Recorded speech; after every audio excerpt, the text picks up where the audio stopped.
secara hormat. Assalamualaikum warahmatullahi wabarakatuh.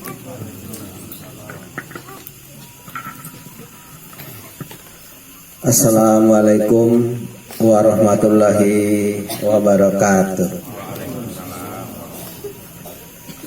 Sebelum kita teruskan tausiah pada malam hari ini, marilah kita membacakan istighfar untuk sahabat-sahabat Nabi dan keluarga Nabi. Kita bawakan ya. Astaghfirullah Rabbal maraya, astaghfirullah minal hataya, Rabbi firli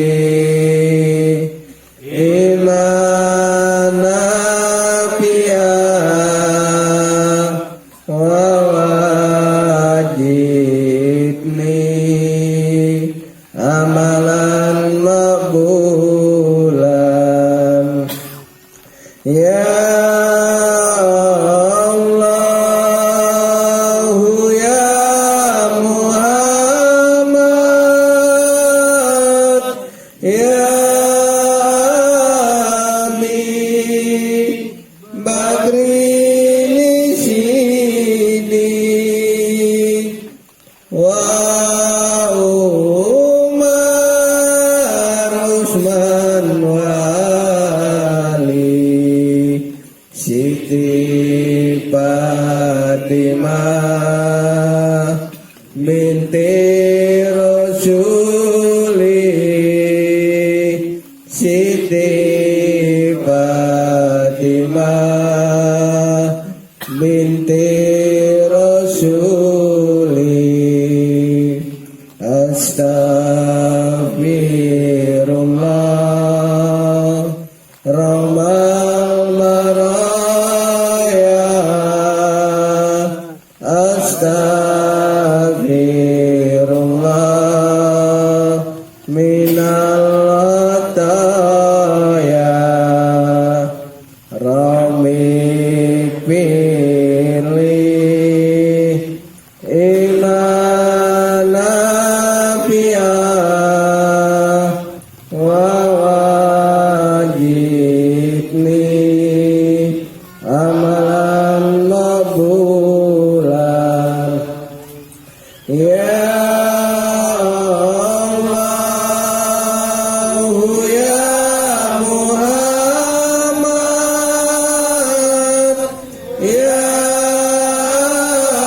Abi Bakri sini wa Umar Usman wali Siti Fatimah binti Rasuli, Siti Fatimah binti Rasuli.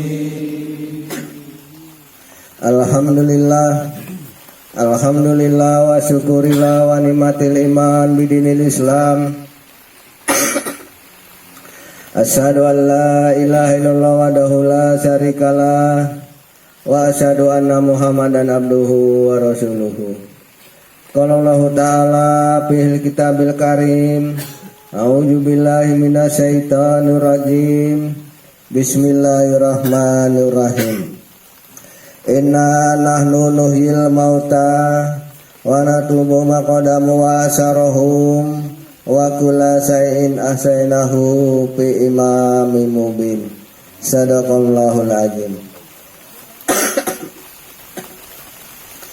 Alhamdulillah, dengan rahmatnya Allah pada malam hari ini kita masih diberikan kesehatan iman kita, Islam kita, sehingga dapat menghadiri pengajian Ma'rifatullah di Wadah Thariqat Sataria Syahid. Mudah-mudahan apa yang kita kaji pada malam hari ini semoga bermanfaat untuk diri kita, agar diri kita lebih baik melangkah ke depan lebih dewasa pola pikirnya, lebih bijak perbuatannya untuk menghadapi kehidupan di dunia ini sampai kehidupan di akhirat nanti, yaitu hidup setelah mati.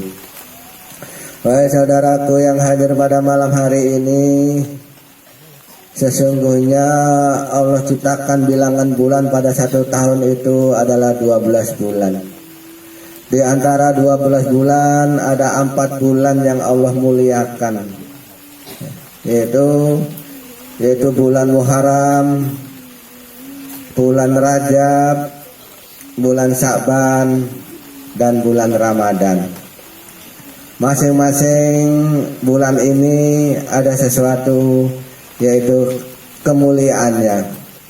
Di bulan Muharram ini adalah bulan kemenangan bagi pejuang-pejuang agama, bagi para nabi-nabi, yaitu menjadi tahun barunya Islam, bulan kemenangan untuk pejuang para nabi-nabi. Dari tanggal 1 sampai tanggal 10 umumnya ada kisah-kisah di dalamnya itu. Dan bulan Rajab ini dikatakan oleh para ulama sebagian yaitu bulan Tuhan. Bulan Tuhan ini adalah bulan untuk menyucikan diri kita. Maka kita di bulan itu disuruh oleh Nabi Muhammad, disuruh mengamalkan ibadah yang baik, yaitu puasa sunnah sekurang-kurangnya 1 hari. Yang terbaik adalah 12 hari. 12 hari itu maka dikatakan bulan Nabi, bulan Tuhan, karena kalimat la ilaha illallah itu ada 12 huruf. La ilaha illallah itu ada 12 huruf. Maka kita disunahkan disuruh puasa 12 hari, tanggal 1 sampai tanggal 12 kalau mampu. Hukumnya sunnah. Kalau enggak mampu 1 hari. Tujuannya apa? Yang 1 hari agar mendapat suatu perjanjian Allah, yaitu akan diberikan suatu pahala yang besar sebelum datangnya hari hisab. Kalau 12 hari akan Allah panggil menghadap orang-orang yang bisa kembali kepada Allah. Kalau 12 hari kita kerjakan. Dan di antara bulan yang dimuliakan oleh Allah ini ada 1 bulan yang amat mulia sekali, yaitu bulan Sya'ban. Di bulan Sya'ban itu ada acara yang paling besar di situ, namanya nisbu, pertengahan Sya'ban, nisbu Sya'ban. Untuk apa pertengahan Sya'ban diadakan oleh Allah itu sesuatu yang kemuliaan. Di situ ada rahasia Allah tentang masalah hari kebangkitan. Kalau bahasanya orang tangga kita, agama tangga kita, yaitu hari Paskah, hari kebangkitan Yesus kalau bahasa tengah kita. Kalau umat Islam yaitu hari kebangkitan para arwah dari alam kubur kalau bahasa umumnya. Itu. Maka ada 1 ayatnya di Al-Quran surat Yasin ayat 12 terangkan tadi, Allah menghidupkan orang-orang yang telah mati. Kalau bahasa Al-Qurannya begitu. Allah tulis segala amal ibadahnya. Allah lihatkan bekas-bekas peninggalannya. Allah himpun pada imam yang nyata. Inna nahnu nuhyil mauta wa natubu maqadamu wa asarahum wa kulla sa'in asainahu bi imamim mubin. Jadi ada suatu hari Allah bangkitkan orang yang tidur, orang yang mati, yaitu orang dalam kubur. Allah tulis segala amal ibadahnya. Kalau dia itu buat baik dibalas baik, kalau buruk dibalas buruk. Fama ya'mal miskola jaratin harayara wa ma ya'mal miskola jaratin sarayara. Dan Allah lihatkan, yaitu bekas-bekas peninggalannya. Siapakah bekas peninggalannya orang yang telah mati? Yaitu keturunannya ataupun karyanya. Kita ini bekasnya orang tua kita. Jadi Allah kasih waktu arwah-arwah itu melihat keturunannya. Karena orang arwah itu orang melihat dunia ini seperti kita nengok alam gaib, nampak nggak alam gaib sama kita? Nggak nampak. Tapi alam jahir kita lihat nampak ya, karena kita orang-orang jahir. Jadi orang-orang gaib itu nengok jahir nggak nampak. Jadi nengok gaib itu nampak, nengok orang jahir alam dunia ini nggak nampak. Sama kita mesti nengok alam gaib, kan begitu, nggak nampak dilihat. Maka Allah berikan sesuatu kemenangan, yaitu remisi kepada arwah-arwah yang di alam barzah itu. Allah suruh melihat yaitu bekas-bekas peninggalannya, yaitu anak keturunannya. Dan anak keturunannya tadi itu dihimpun oleh Allah pada imam yang nyata. Dihimpun oleh Allah tadi itu. Jadi kita sebagai anak yang pernah tertimpa jasa dari orang tua kita, terlebih-lebih sekarang ini kita senang itu bukan karena hebatnya kita, bukan. Karena orang tua kita itu susah payah itu nyekolahkan kita. Orang tua kita susah payah nyari harta untuk memberi warisan pada kita. Andai kata kita nggak dikasih warisan oleh orang tua kita, pendidikan ataupun harta, mungkin sekarang kita ini nggak ada apa-apanya di mata masyarakat. Semua itu jasa daripada orang tua kita. Jasa. Dan orang tua kita itu sama anaknya, ada suatu hari yang dia utamakan demi anaknya. Ada satu hari yang dia utamakan, rela dia sampai mencuri demi anaknya, yaitu pada hari raya Idul Fitri, hari besar makan-makan. Ya. Ketika anak udah mau mendatangi hari raya, maka orang tua itu jaga-jaga ataupun mencari sesuatu materi untuk yaitu kebutuhan hari raya tadi itu. Ada yang nanam padi, ada yang bermacam-macam lah untuk kebutuhan hari raya, untuk menyenangkan anaknya. Dikala itu anak disenangkan oleh orang tuanya, disenangkan sekali, dibelikan baju baru, kan? Dikasih makanan-makanan yang enak, dibukan kue-kue yang enak. Bahkan kita dikasih duit untuk sangu di kantongnya dipenuhi dengan duit. Begitulah senangnya pada hari itu orang tua menyenangkan anaknya, yaitu hari raya Idul Fitri. Bahkan orang tua rela mencuri demi yaitu menyenangkan anak di hari raya. Andai katalah hari raya tadi itu ya, yang anak-anak orang lain bersenang-senang dengan membawa duit, dengan makan yang enak, dengan baju baru, sepatu baru, dan kita itu nggak punya apa-apa, nggak punya baju baru, bajunya koyak-koyak, nggak punya duit, kantongnya kosong, nggak punya makanan yang enak di rumah. Bagaimana sedihnya kita? Sedih sekali. Maka dari itulah orang tua itu berusaha untuk menyenangkan anaknya itu bermacam-macam, yaitu cara untuk menyenangkan anaknya di pada hari itu. Gitu juga lah kita hendaknya pada orang tua kita, ketika orang tua itu didatangkan oleh Allah itu hari besar arwah, hari rayanya arwah, hari kebebasan dari alam barzah menuju dunia. Setahun diadakan oleh Allah itu sebulan setengah untuk arwah mereka itu. Dari 15 Sa'ban sampai 1 Syawal. Dia itu datang ke dunia dan menengok anak keturunannya, yaitu bekas-bekas peninggalannya. Jadi andai kata orang tua kita tadi itu hari rayanya itu dalam keadaan sedih, nggak ada kiriman apa-apa dari anaknya, nggak ada makanan, bajunya pun hanya kain kapan yang busuk, nggak pernah sedekah anaknya. Apa ada pernah kita sedekah untuk orang tua kita pakan-pakan yang cantik gitu sama orang-orang mukmin sebagai rumahnya arwah? Hanya kain kapan. Bayangkanlah hari raya begitu gembira orang lain, bapak kita itu pakai kain kapan, ya. Makanan nggak ada, nah, apalagi sedekah jariah. Kalau bahasa dunianya tadi duit yang di kantong penuh dengan duit.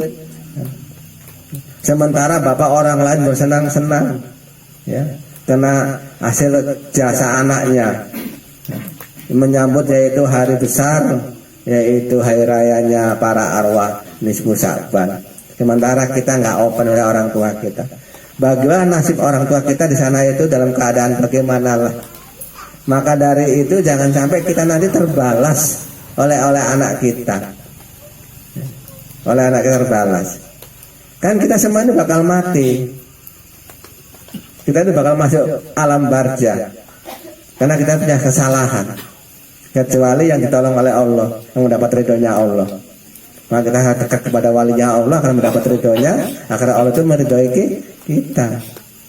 Kata Allah Al-Quran, sesungguhnya manusia semua itu masuk neraka. Akan aku kembalikan mereka seburuk-buruknya. Kecuali orang-orang yang kembali kepadaku, yang dekat kepadaku, kata Allah. Jadi menurut daripada bahasa ini kita berarti masuk neraka semua ujungnya, masuk kesusahan semua, masuk alam barza. Sementara kaji kita sekarang ini dituntut kembali kepada Allah. Tapi andai kata kita nggak memahami tentang kaji ini, bertahun-tahun kita ngaji nggak memahami tuntutan ini, kemana kita adanya? Di alam barza, minta pertolongan daripada Allah dari ridhonya ataupun dari anak keturunannya. Maka dari itu kita sekarang ini hendaknya bermuliakanlah, ya, memuliakanlah orang tua kita di alam gaib sana. Jangan disia-siakan. Jangan macam orang-orang umum yang di sana, ya. Sama orang tuanya ingatnya itu hanya 3 tahun, habis itu nggak ingat lagi. 7 hari ingat digenduri, 40 hari ingat dikasih genduri sedekah, 100 hari digenduri lagi sedekah lagi, 1 tahun digenduri ini, 2 tahun, 3 tahun habis, nggak pernah ingat lagi sampai saat matinya anaknya, sampai nyusul anaknya kepada orang tuanya, nggak ingat lagi. Menjadi budaya apa sekarang ini? Ya, jadi budaya bagi orang-orang Jawa kebanyakan itu ya. Jadi budaya pendak pisan, pendak pindu, pendak ketiga, apa itu? Ya boleh-boleh saja lah. Tapi kita yang dewasa pola pikir kita ini, hendaknya jangan sampai setahun sekali lah orang tuanya itu kita ingatkan, kita muliakan. Tiap hari lah hendaknya. Terlebih-lebih tahun ini Allah muliakan, yaitu di bulan Sya'ban ini. Jangan sampai kita pun sia-siakan waktu yang diberikan oleh Allah ini. Banyak-banyaklah sedekah pada hari itu. Banyak-banyak beribadah pada hari itu, untuk yaitu kemuliaan orang tua kita, sebagai balas jasa kebaikan orang tua kita. Dikala orang tua kita dulu itu menyambut kita di hari raya Idul Fitri waktu kita masih anak-anak, ya. Pernah kamu mengalami hari raya itu sedih? Karena orang tua nggak punya apa-apa, ya. Kalau mungkin tahun 80-an nggak ada yang sedih. Kayak tahun 60-an setelah kita pecahnya PKI dulu, tahun 65 itu di situ miskin semua yang ada orang di Indonesia ini. Sampai makannya saja, yaitu paling bagus itu paling yang terbaik jagung, ubi yang dimakan, keladi yang dimakan, pisang, saking nggak adanya kala itu. Mungkin di kala itu kalau pakaian yang paling bagus itu adalah kain apa sekarang itu yang dipakai hangsit drill apa namanya itu, ya drill sekarang itu, dulu itu paling bagus itu. Nggak ada pakaian yang bagus zaman itu. Kalau sekarang mewah, hasil apa kemewahan kita ini? Hasil perjuangan orang tua-tua dulu yang untuk memenangkan anak-anaknya, anak keturunannya, agar jangan sampai miskin lagi seperti dia dulu. Ya sekarang kita itu balas jasanya lah pada mereka. Dulu orang tua jalan kaki ke ladang, sampai bengkak-bengkak kakinya. Berangkat ke ladang pun nggak makan, hanya sarapan ubi bakar, gitu. Demi anaknya. Sekarang kita ke ladang naik kereta, keretanya punya harganya bukan murahan, yang harga 40 juta KLE kan itu kan. Ya. Nah, orang sini adanya kan naik gunung kan, nggak ada kereta apa yang bisa masuk ya, kecuali kata-kata seperti kayak tadi itu lah. Orang tua kita dulu merangkak jalannya, nah kita itu bersyukur. Tapi syukurnya kita itu hanya bilang alhamdulillah dan bersyukur. Syukurnya kita itu memuliakan orang tua kita pada hari yaitu kemenangan mereka, yaitu hari besar arwah, yaitu di pertengahan bulan Sya'ban, namanya nisfu Sya'ban. Itu ada hari kemenangan orang tua kita yang sudah meninggal dunia, yaitu Allah bangkitkan mereka di muka bumi lagi, dicampurkan sama keluarganya untuk menikmati hidup di dunia ini. Hidup di dunia ini bagaimana keadaan anak-anak cucunya. Maka banyak yang menangis orang tua tadi itu, nengok anaknya cucunya tadi itu nggak tahu agama, malah berhora-hora, ya. Berhora-hora. Yang diharamkan oleh Allah di muka bumi ini itu sebagai siksa orang yang telah mati, seperti minum tua. Minum tua. Ketika anak kita minum tua, ya, sedangkan orang tua kita ada di kolbunya kita, andai kata dia itu punya kepada anaknya, tersiram yaitu air haram, maka kata Nabi Muhammad, arwahnya seperti tersiram dengan air seperti timah panas, katanya, timah yang mendidih. Itulah ngerinya kalau kita tuh mabuk-mabukan juga bumi. Maka jangan sampailah kita terkena barang-barang yang haram badan kita ini. Badan kita ini maninya orang tua kita, spermanya orang tua kita, air susunya ibu kita. Jadi ketika orang itu meninggal dunia, dia membutuhkan badan kita. Maka kayak ajari marifat ini agar orang tua itu nggak gentayangan ke sana. Sementara iyalah bisa sementaranya itu di tubuh para wali Allah sementara. Dan selamanya, karena ada di keturunannya kalau bisa itu, di antara anak cucunya, anak-anaknya. Jadi kalau kamu nggak bisa ditempati, jadi rumah rusak, rumah yang menakutkan, rumah yang penuh dengan musibah. Mana mungkin orang tua tadi itu kerasan di badanmu itu. Jadi adalah orang kamu meninggalkan badan kamu karena nggak kerasan, karena penuh dengan siksaan, maka yang datang itu adalah jin di dalam badanmu itu. Yang sembuh dalam kolbumu itu bukan orang temu lagi, tapi adalah jin. Kalau kamu itu nggak berubah diri, nggak mau merubah diri. Maka sekarang kita ini disuruh memakai agamanya Allah ini, karena kolbunya kita ini akan menjadi rumahnya Allah. Jadi orang tua kita kembali kepada Allah ada di kolbunya kita. Nanti kita pun tidur juga, kita meninggal dari kolbunya anak kita. Anak kita pada anaknya numpuk untuk keluarga. Jadi katakan wasilah turun temurun, katanya. Kumpul dia di sana. Barulah di antara anak-anaknya itu ada dipilih oleh Allah itu menjadi wali. Ketika anaknya menjadi wali Allah di muka bumi ini, maka arwah-arwah yang ngumpul dalam diri anak tadi itu kembali kepada Allah. Dilepaskannya yaitu alam siksa barjahnya.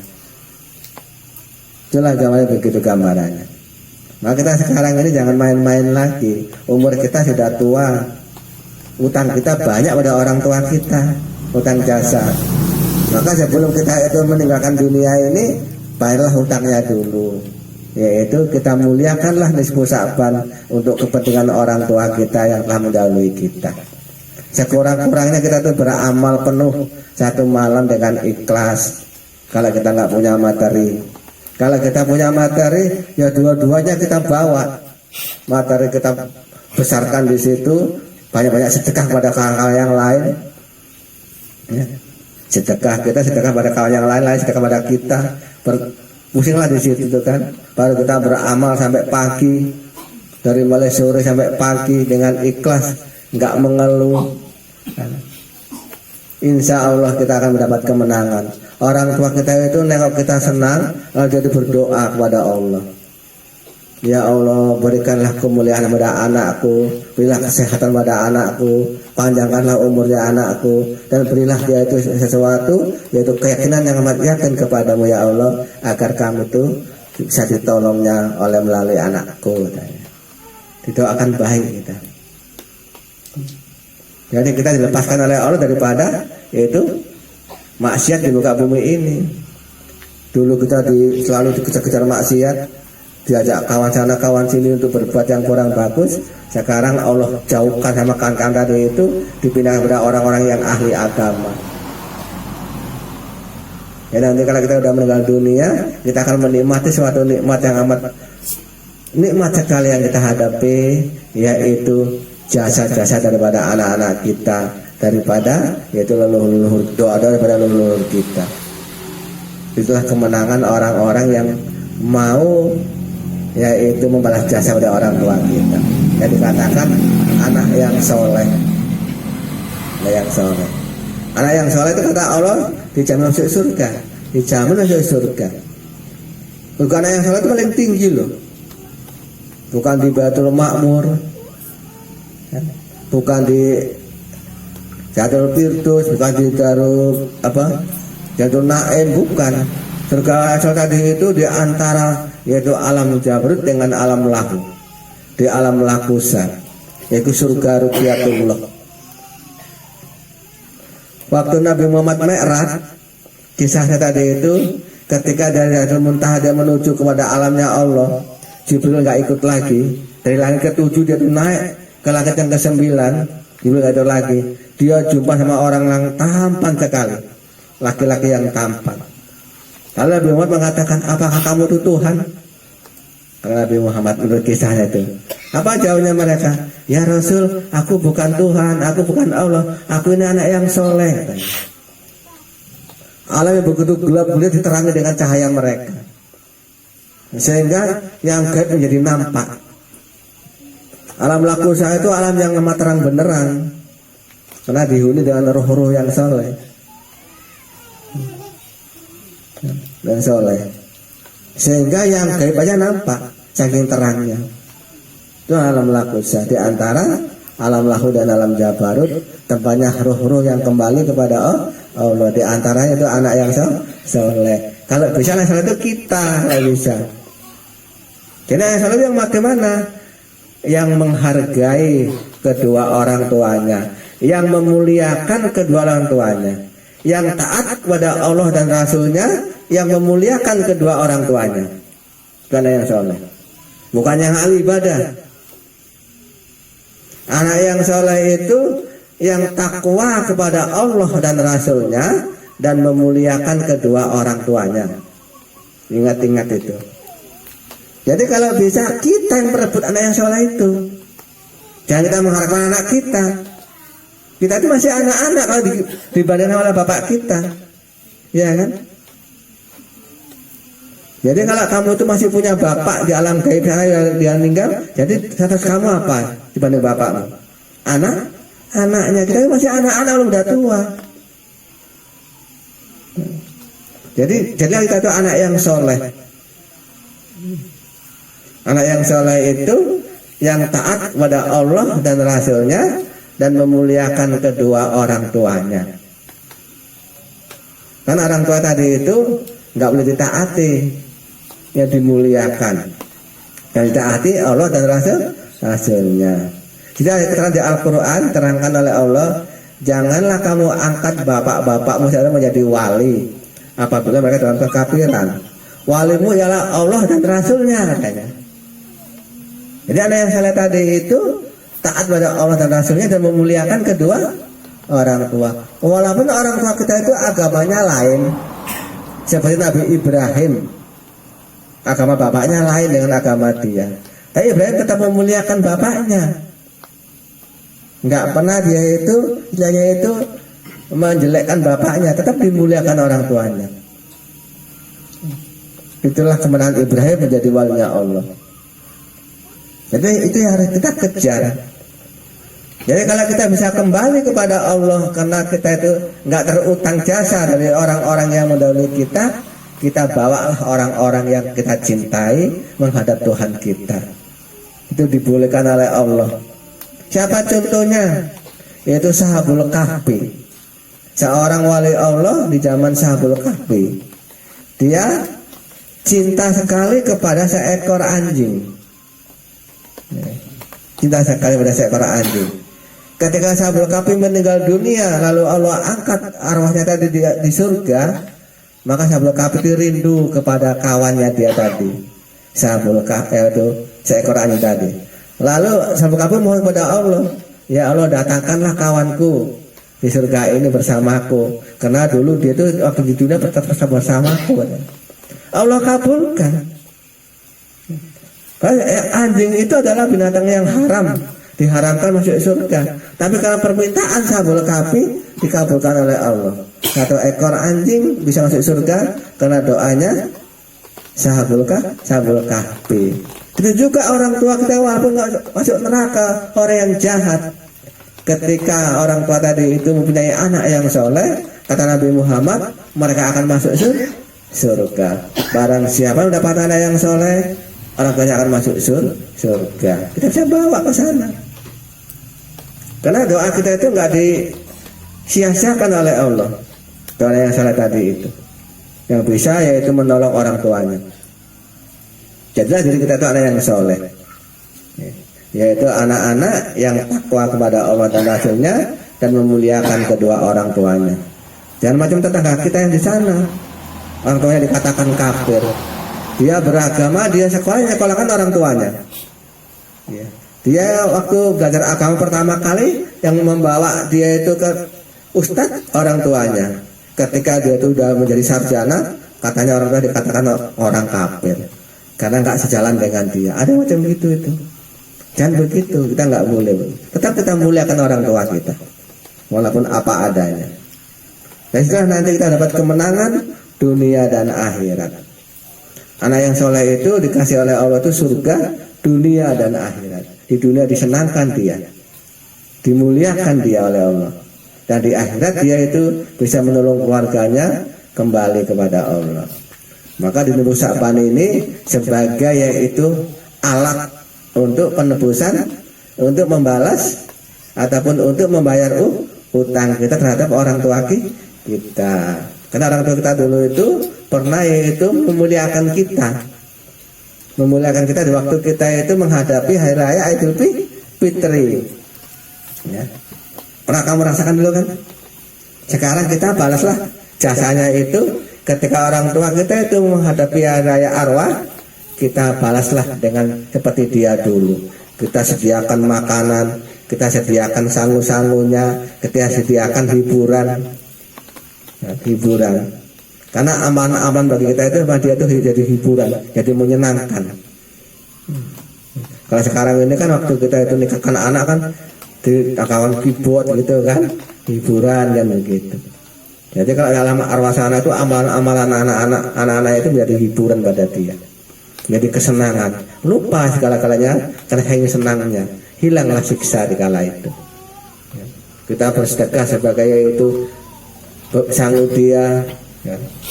Bersedekah apa saja boleh, sekurang-kurangnya secara tenaga. Jadi orang penting di suatu kelompok untuk yaitu sedekah tenaga. Jangan membutuhkan tenaga banyak di kala itu. Karena nisfu Sya'ban itu bukan pestanya kakek, pestanya arwah orang tua kita. Jadi masing-masing kita itu mempunyai leluhur yang udah meninggal. Masih ada orang tua kita, masih ada kok kayak orang tua aku. Kakekmu udah meninggal, masih ada. Kakek buyutmu udah ya. Berarti itu hari besarnya buyutmu. Di waktu kita kecil dulu, waktu kita hari raya Idul Fitri, yang sering ngasih duit siapa? Opung kita kan. Kalau bapak kita sikit, paman kita sikit, opung kita yang banyak ngasih duit. Terdapat opung yuk, opungnya ngasih dapat cucunya. Ya begitu. Jadi wajib kita membalasnya di kala itu. Insya Allah lah nanti kita akan mendapat kemenangan. Ya, kaji kita ini sederhana sekali. Menyucikan diri kita, balas jasa orang tua kita, agar diri kita menjadi tempat orang tua kita. Jadi rumahnya. Karena badan kita ini, jasad kita ini dari karya orang tua kita, daging orang tua kita, darah orang tua kita, menjadi badan kita ini. Tapi kalau yang ngomong, yang melihat tadi itu bukan dari orang tua kita. Itu ada rahasianya lagi di balik rahasia itu. Jadi orang tua kita itu mau bersembunyi, dia itu nggak punya badan, kita meninggal dunia meninggalkan badan, maka supaya nanti cari badan. Yaitu anak cucu itu yang dikatakan sukmoni nitis. Kalau bahasa makrifahnya diri yang tajali. Kalau orang Jawa sukmoni nitis. Jadi mbahe isa nempel nggone putune. Untung-untung mbahe iku mau dukun sing pinter ngobati wong. Langsung putune pun iso ngobati wong lain. Untung-untung opungnya itu guru besar dulu. Ketika dia bersingkat di diri cucunya menjadi khalifah besar di muka bumi ini. Banyak pengikutnya karena yang di dalam itu ada opungnya yang dulu itu khalifah besar. Tapi kalau opungnya dulu preman, itu ditutup oleh Allah keburukan. Kalau opungnya dulu preman, kita jadi preman itu enggak. Tetap Allah tutup keburukannya, Allah ganti dengan kebaikan. Dulu opung kita itu preman, nggak tahu agama, tahu-tahu nempel di badan kita, sukmanya, kita menjadi orang yang taat beragama. Itu permintaan dia begitu, diganti dengan yang baik. Dulu kita membantu juga sebelum ditempeli opungnya. Ditempeli opungnya menjadi orang baik, taat beragama. Diganti oleh Allah. Karena pengampunan dosa-dosa. Kira-kira pahamin ya, kayak omongkan ini. Agak nyelempeng-nyelempeng sedikit ya. Agak simpang siur. Ya, karena kakek ini kurang sehat, jadi ngomongnya agak ngelantur. Agak ngelantur ngomongnya. Tiap-tiap udah mau masuki bulan Sa'ban ini kakek yang macam begini nih. Badannya itu kurang sehat. Ya macam mana lah. Ya, orang yang sanggup membawa beban itu kira-kira 10 kilo, dikasih beban itu 100 kilo. Terangkat gak itu ya? Enggak terangkat. Rumah kamar yang sanggup menampung 10 orang, kamar yang sanggup menampung 10 orang dikasih masuk 100 orang. Kira-kira macam mana kamarnya? Pecah gak itu? Pecah kamarnya. Kan begitu kira-kira. Badan kakek ini badan yang hina, yang istilah tadi itu nggak berdaya. Tahu-tahu dimasuki opung-opungmu yang dulu dodal-dodal, jadi penjara.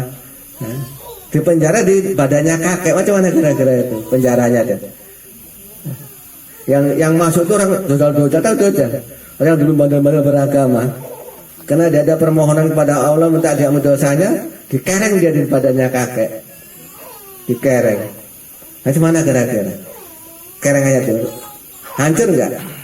Nah kakek ini kurang sehat, digoyang sana goyang sama opung-opung kamu. Tapi kakek itu tetap terima, orang tugas kakek yang begitu. Ya, jadi sipir, jadi penjaga penjara itu kan. Ya kayak terima aja lah macam mana bang, tugasnya macam gitu kan. Tapi mudah-mudahan setelah dia itu di penjara, jadi tobat dia, jadi tahu kebaikan, insya Allah dia lahir ke dunia ini, kembali melihat cucu-cucunya, dia menjadi orang baik di dalam diri cucunya. Itulah harapan kita semua. Dan dikatakan hari Nisbusa Sa'ban, hari kebangkitan arwah dari alamku kubur kalau bahasa umumnya. Kalau bahasa kita hari besar arwah-arwah yang turun ke dunia. Dari alam gaib menuju ke dunia. Kalau kita orang dunia menuju alam gaib. Kalau mereka itu alam gaib menuju ke dunia. Itulah perbedaannya. Insya Allah nanti ramai itu di dunia. Maka kebanyakan yang kita lihat di kampung kita sendiri. Kalau udah mau masuki yaitu bulan puasa, ya itu banyak nanti kejahatan. Terlebih-lebih dekat-dekat hari raya. Itu rumah tangga banyak berantakan, banyak berantakan, bergaduhan banyak sekali. Kenapa? Karena gelisahnya orang tuanya dalam alam kolbunya tadi itu, yang melihat anak cucunya nggak tahu agama, berantakan rumah tangga banyak sekali tuh, gaduh. Kakak sering melihat di kampung kakak sana itu. Kalau hari ini masih aman lah itu rumah tangganya. Nah, udah mau dekat-dekat hari raya, udah banyak gaduh itu. Ya. Macam mana nggak gaduh? Ya. Anaknya punya anak 4, semua itu ingin baju baru semua. Ya. Ingin baju baru semua. Sekarang lagi ini ditambah lagi beban orang tuanya, 4 minta HP semua. Ya. Kita sekarang ini kan dipenuhi karena orang tuanya mampu dibelikan HP yang harga 2 juta, orang 8 juta, jualkan sapi, kan begitu kan. Nggak taunya yang 2 yang paling besar minta kereta yang 2. Bayangkan itu. Anak kita yang 2 minta kereta. Kita yang diminta pula yang tahun tinggi sekarang ini. Enggak ada harganya yang di bawah 20 juta. 20 juta ke atas. Mau tak mau pening orang tua kita.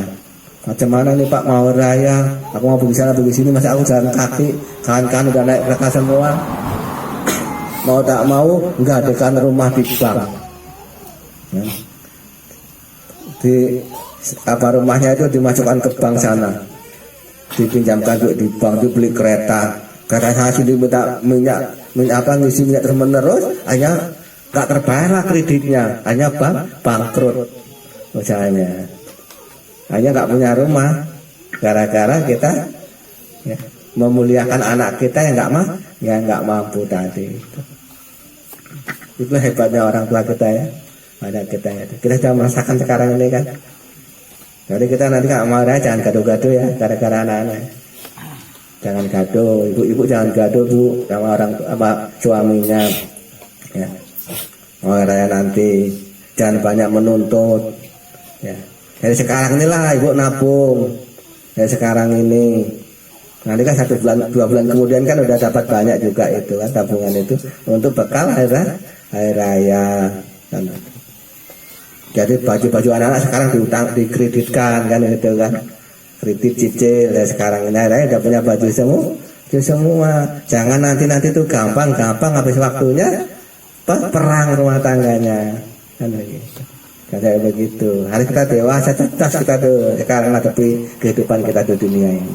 Ya mudah-mudahan pada malam hari ini tentang masalah hal ini bisa dimengerti sedikit lah. Yaitu wajib kita memuliakan kedua orang tua kita yang dahulu kita. Jangan sampai kita itu jadi anak yang durhaka dari orang tua kita karena nggak tahu diri bagaimana keadaannya. Dulu waktu orang tua kita tuh meninggal dunia kita menangis sekali. Sedih kata-kata. Tapi sekarang orang tua kita masuk neraka, kita masih bisa tersenyum. Iya kan? Dulu orang tua kita masih baru meninggalkan dunia ini, kita menangis. Setelah masuk neraka sana kesusahan, kita malah tersenyum. Akhirnya kita agak unik sedikit ini ya. Nah, kita prihatin lah orang tua kita. Sekarang ada di mana orang tuamu dan bagaimana keadaannya? Tanyakan kepada ahlinya. Bagaimana orang tuamu keadaan dan di mana orang tuamu berada dan bagaimana keadaannya orang tuamu sekarang ini, tanyakan kepada ahlinya. Insya Allah ada jawabannya. Kalau kamu tahu bagaimana keadaannya, cepat-cepatlah kamu tolong orang tuamu tadi itu agar kamu akan ditolong oleh Allah nanti. Barang siapa yang memuliakan orang tuanya akan dimuliakan oleh Allah. Barang siapa yang menolong orang tuanya akan Allah tolong kehidupannya di dunia bahkan sampai di akhirat. Mungkin pada malam hari ini hanya bisa kakek utarakan untuk kita semua tentang masalah nisfu Sa'ban.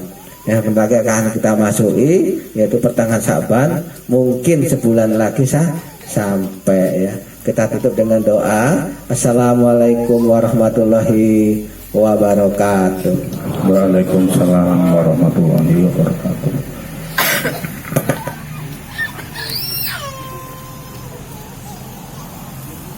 Alhamdulillah Bapak Ibu kami sekalian, itulah tadi tausiah dari kakek guru kita yang mengupas tentang nisfu Sa'ban dan di bulan Rajab ya, bulan Tuhan dan bulannya Nabi ya. Apa-apa saja yang beliau kupas itu sebenarnya sudah selalu berulang-ulang ya. Enaknya nasi dikunyah-kunyah kan ya, enaknya kaji diulang-ulang ya. Jadi diulang-ulang terus agar kita tidak lupa. Nah, sedangkan diulang-ulang saja kita hampir-hampir lupa ya. Sebenarnya harapan leluhur kita itu ada 5 ya. Harapannya kalau kita tidak bisa menjadi yang 5 itu, bila kita mengikut orang yang bisa menjadi yang 5 itu.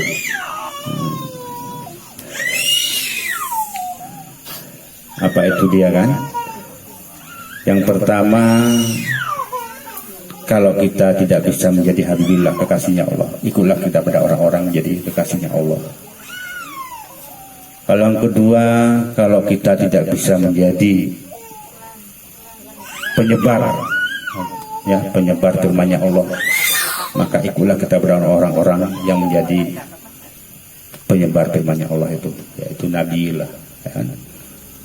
Kalau kita tidak bisa menjadi pemimpin yang perintahkan Allah atau memimpin jemaah. Ini kita mengikut pada orang-orang menjadi khalifatullah, yang menjadi orang khalifat, itu hukumnya. Kalau kita tidak bisa menjadi walinya Allah, minimal kita harus mengikut pada walinya Allah. Dan yang kelima adalah kalau kita tidak bisa menjadi utusannya Allah dengan baik, maka kita ikutlah dengan orang-orang yang utusan Allah. Itu hukum. Maka luhur kita akan selamat, pasti akan selamat. Jangan kita belajar marifatullah tapi kita tidak ragu-ragu dalam menerimanya, ya. Ragu-ragu dalam menjalaninya. Nah, jadi kadang-kadang orang tua senang, kadang-kadang arwah orang tua kita, leluhur kita itu susah, ya.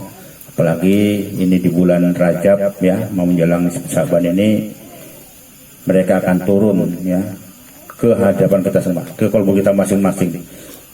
Sudahkah kita bisa menjadi tajallinya arwah leluhur kita tersebut? Ini yang jadi pertanyaan, ya. Jadi kalau kakek itu sakit, bukan sakit karena apa, ya, sakit karena arwah leluhur kita itu semua, ya. Ada yang masih merasa gini, kurang baik, kurang nyaman karena kita sebagai keturunannya itu tidak menghargai mereka, tidak artinya menjalankan apa-apa yang lima tadi, ya. Mudah-mudahan pengajian malam hari ini bisa kita terima, ya, walaupun kadang-kadang sulit untuk menerimanya karena namanya nggak nampak, ya. Kalau sama jin banyak yang percaya karena bisa nempel, banyak kesurupan, banyak apa, ya. Tapi kalau sama arwah ini bisa tajalli di kolbunya kita, nggak percaya. Makanya banyak kita hanya memuja jin daripada memuja arwah leluhur kita. Ini masalahnya sekarang, ya.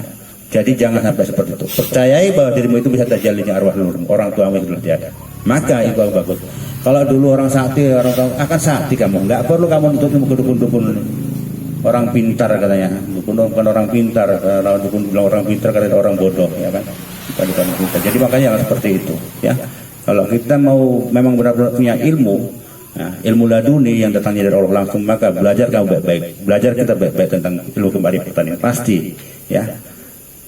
Mudah-mudahan bisa diterima. Dan mohon maaf jika menyinggung perasaan Bapak Ibu kami sekalian. Saya mohon dimaafkan. Akhirul kalam wabillahi taufiq hidayah. Assalamualaikum warahmatullahi wabarakatuh. Nanti doanya langsung dibawakan oleh Tuan Guru Muhammad Armandani selaku baik, ya. Namun sebelumnya mari kita sampaikan Fatihah kepada baginda Nabi Muhammad Rasulullah sallallahu alaihi wasallam. Al-Fatihah. Auzubillah.